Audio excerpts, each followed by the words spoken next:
So today's lesson is going to be factoring perfect square trinomials.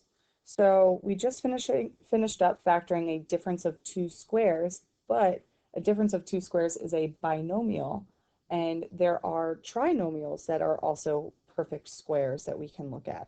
So if we think about what a perfect square is, we just finished with radicals back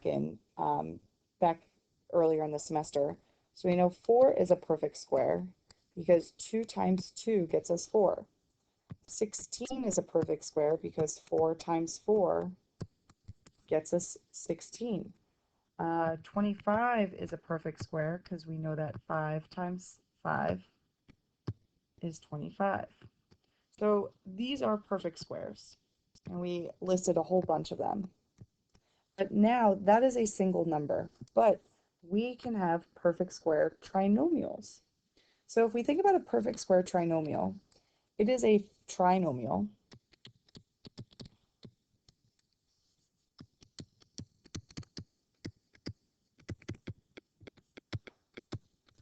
whose factors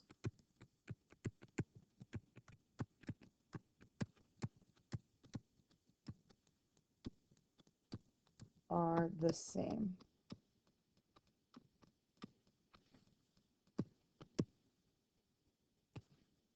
Okay, so let's talk about what a perfect square trinomial is. So back earlier in this unit, we talked about multiplying these binomials. And x minus 3 squared was expanded. We had to expand and say, okay, x minus 3 times x minus 3 and expand. And then when we multiply this, we multiplied our first terms, outer terms, inner terms, and last terms. And we ended up with x squared minus 6x plus 9.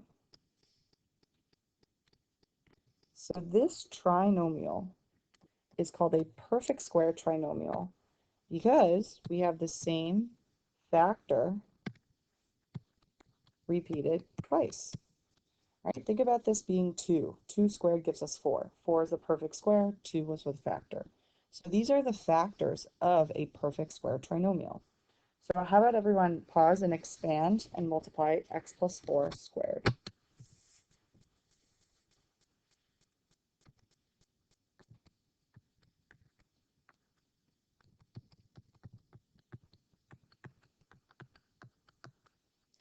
So first, outer, inner, and last.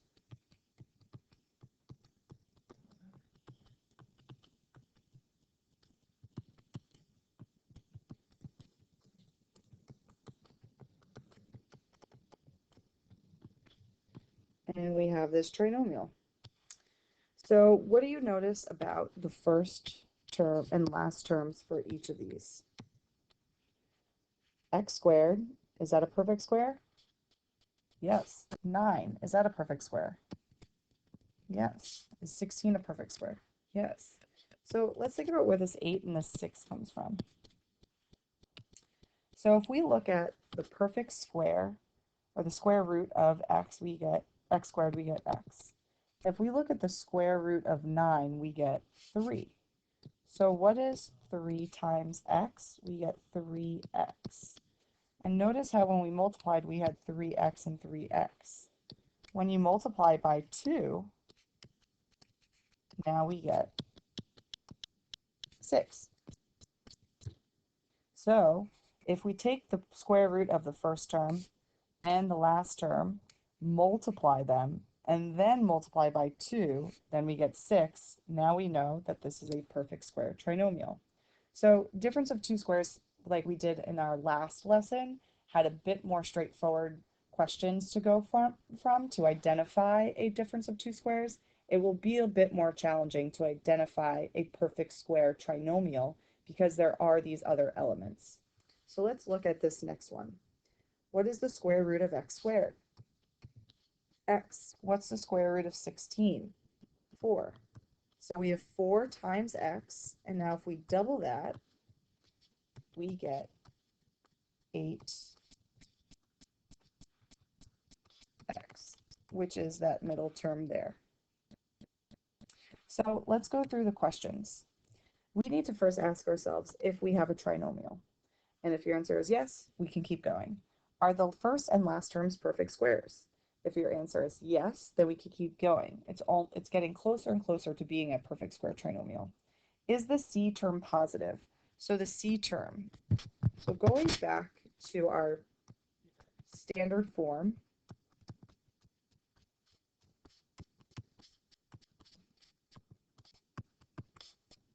the C term is that last term that we have. Okay, the C term is the last term that we have.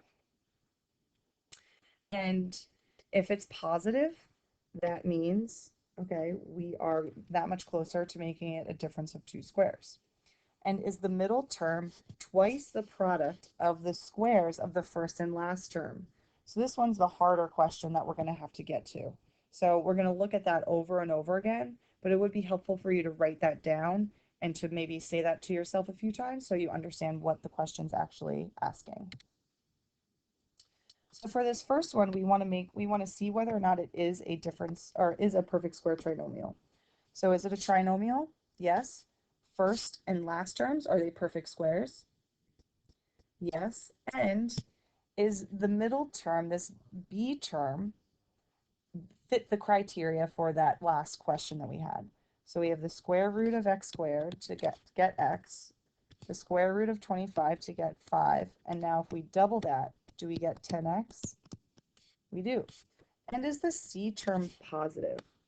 And thinking about the C term being positive here, making sure we want the same factor to be in the binomials.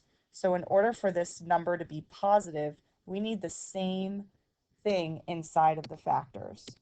So notice here we have the same sign inside of the factors. A negative times a negative is a positive. And then a positive times a positive is also a positive. So regardless, we have to have the same sign. They can both be positive or both be negative. So to factor, we set up our double bubble and we take the square root of the first term, we take the square root of the last term, and then we say, all right, well, this is a negative 10, so both of these are negative. So we have x minus 5 times x minus 5 are the factors, and you can go one step further and say x minus 5 squared, but you don't have to. If you wanted to write it this way, that's perfectly fine. If you felt like you wanted to write it that way, that's perfectly fine too. So these are the factors of this perfect square trinomial. Let's keep going. Is this a trinomial? Is the first term and last term, are they perfect squares? Yes. Is the C term positive? Yes. Is the middle term fit the criteria? Does it fit the criteria? So the square root of x squared is x. The square root of 4 is 2. And then if we doubled that, we get 4x. But we have 12x here, so this is not a perfect square trinomial. So we're going to call it prime. All right, so let's look at the next one. Do we have a trinomial? Yes. Is the first term and last term, are they perfect squares? Yes. Is the C term positive? Yes. And does the middle term fit the criteria? So let's see how we can do that. 4x squared, the square root of that is 2x. The square root of 25 is 5. So 2x times 5 is 10x. And now if we double that, do we get 20x? We do. So this is a perfect square trinomial. And to factor, we set up our double bubble. The square root of 4x squared is 2x, 2x, and then we get 5 and 5 here. And then the sign is a positive 20x, so we want these to be plus. Again, you could write it like this, or you can write it like that. Either way would work. Okay, let's look at this next one. And if you are comfortable, you can skip ahead, but let's try this out. First term is a perfect square. Last term, is it a perfect square? we have a plus sign. Does this middle term fit the criteria? So let's see. The square root of 9x squared, we have 3x. The square root of 16, we get 4. And then if we double 4, we get 12x times, and we're doubling 12x, excuse me, we should get 24x. That's not 14x, so this is not a perfect square trinomial. I'm going to abbreviate, so we'll call it prime. It cannot factor. All right, so we can look at this one too, but remember going back to our difference of two squares, there were moments in which we had to always ask, is this or do we have a greatest common factor? So greatest common factor is always going to be the first question. We have to ask ourselves, do we have a greatest common factor? So if we look at this, our GCF is 9. So why not factor it out and make it simpler for ourselves? And now, see if this middle trinomial fits the criteria for a perfect square trinomial. And it does.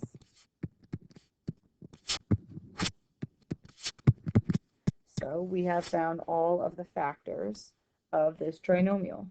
And again, we could write it out as that if you wanted to. Okay, so greatest common factor first and always. All right, looking at this next one, we have 48m squared. That's not a perfect square. 75n squared is not a perfect square, so there must be a greatest common factor. So 75, if I look at that, I know that a perfect square factor of 75 is 25. So if we think, okay, if we divide or factor out a 3, that would give us 25 here. If we factored out a 3, oh, that would give us 16 there. So what if we factored out a 3? 16n squared plus 40mn plus 25n squared. So now we have to go through that criteria. Do we have a trinomial? Yes. Is the first term a perfect square? Is the last term a perfect square? Do we have a plus sign? And does this middle term fit the criteria? So now let's see. Does it fit the criteria? So the square root of 16m squared is 4m. The square root of 25n squared is 5n. So when we multiply and then double those, we end up with 2 times 20mn. So that gives us 40mn. So notice how that fits the criteria for a perfect square trinomial. So the factors are 3, and then we are looking at these two binomial factors. So we have 16m squared, we have 4m, and then 5n, and plus. So we factored that perfect square trinomial. So the recap, we should always see if the expression is a trinomial and then go through the questioning. Go through the questions that I wrote down on the previous slide. Then, is there a GCF? So we have to ask ourselves, is this a GCF? So maybe do that first if there's a GCF. So maybe we could switch these and then go through your questions to see whether or not it fits a perfect square trinomial criteria.